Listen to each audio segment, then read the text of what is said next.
စစ်ကောင်စီဝါဒဖြင့်အကောင့်များလူမှုကွန်ရက်ပေါ်ကနေဖယ်ရှားခံရပြည်ထကြီးအားလုံးမင်္ဂလာပါဒီနေ့ဖော်ပြပေးမယ့်သတင်းဟာဆိုရင်ပြန်ကြားရေးဝန်ကြီးဌာနနဲ့စစ်တပ်၏ပြည်သူ့စစ်ရေးနှင့်စိတ်သက်စစ်စင်ရေးဌာနများကိုအသုံးပြုနေသည့်ဝါဒဖြင့်အကောင့်များဟာ social media မျိုးဖြစ်ကြသော Twitter, Facebook, YouTube နဲ့ Media Forum တို့မှာပို့ချခဲ့ကြောင်းကို Justice for Myanmar ကနေသတင်းထုတ်ပြန်လာခဲ့တာဖြစ်ပါတယ်။ Justice for Myanmar ကဤပညာကုမ္ပဏီများထံကိုစာရေးသား၍ဝါဒဖြင့်အကောင့်များအတွက်ထောက်ကုန်နေဝန်ဆောင်မှုများကိုဆက်လက်ပံ့ပိုးမှုများပေးအပ်ခြင်းပေါ်တိုင်ခတ်ပိတ်ဆို့မှုများလိုက်နာဆောင်ရွက်မှုနှင့်လူ့အခွင့်အရေးဆိုင်ရာစိုးရိမ်မှုများကိုမိကုံထုတ်ပြောကြားခဲ့ပြီးတဲ့နောက်မှာအရက်ဖက်အဖွဲ့အစည်းများ၏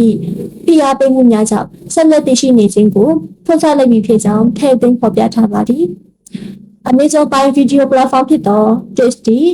တိုက်ရိုက်ထုတ်လွှင့်နေသည့်မြန်မာအတန်နှင့်ရုပ်မြင်သံကြား MRTV နှင့်မြန်မာရေဒီယိုလိုင်း14ခုအား၎င်းတို့ website နှင့် Google,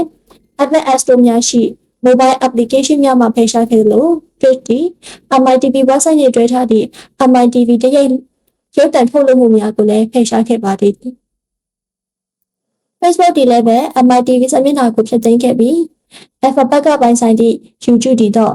စစ်အုပ်စုပြန်ကြားရေးဝန်ကြီးဌာန၏အကောင့်တစ်ခုကို၎င်းတို့၏ပလက်ဖောင်းမှာဖယ်ရှားခဲ့ရဖြစ်ပါတယ်။ Facebook နဲ့ File ထိန်းသိမ်းမျှဝေရာ Media Fire website ဒီလည်းပဲခေတနာပေါ်သတင်းဌာန၏အကောင့်များကိုဖျက်သိမ်းခဲ့ပြီးစစ်တပ်သည်ဝါဒဖြန့်သတင်းစာများ၏ PDF ဖိုင်များကိုထိန်းသိမ်းထားတို့ရဲ့ Media Fire ကိုအသုံးပြုကြောင်းသိရပါသည်။ထို့သောဖျက်သိမ်းလိုက်ခြင်းသည်မြန်မာလူထုနှင့်နိုင်ငံတကာပြည်သူများထံဝါဒဖြန့်ဝေသည့်စစ်အုပ်စု၏စံရည်သည်ဟန်တားနိုင်ရန်အရေးပါသောစီလံပြည့်ဖြစ်ခဲ့မည်ဟုနည်းပညာကုမ္ပဏီအားလုံးများအနေဖြင့်ဖော်ထုတ်ပေးရှိထားပါသည်စစ်အုပ်စုအကောင့်များအားလုံးဖြုတ်ချရန်နှင့်၎င်းတို့၏ပလက်ဖောင်းများအားစစ်အုပ်စုအသုံးပြုနေခြင်းကိုဖိတ်ပင်ရန် Justice for Myanmar ကလည်းထပ်မံတိုက်တွန်းထားပါသေးတယ်ရှင်။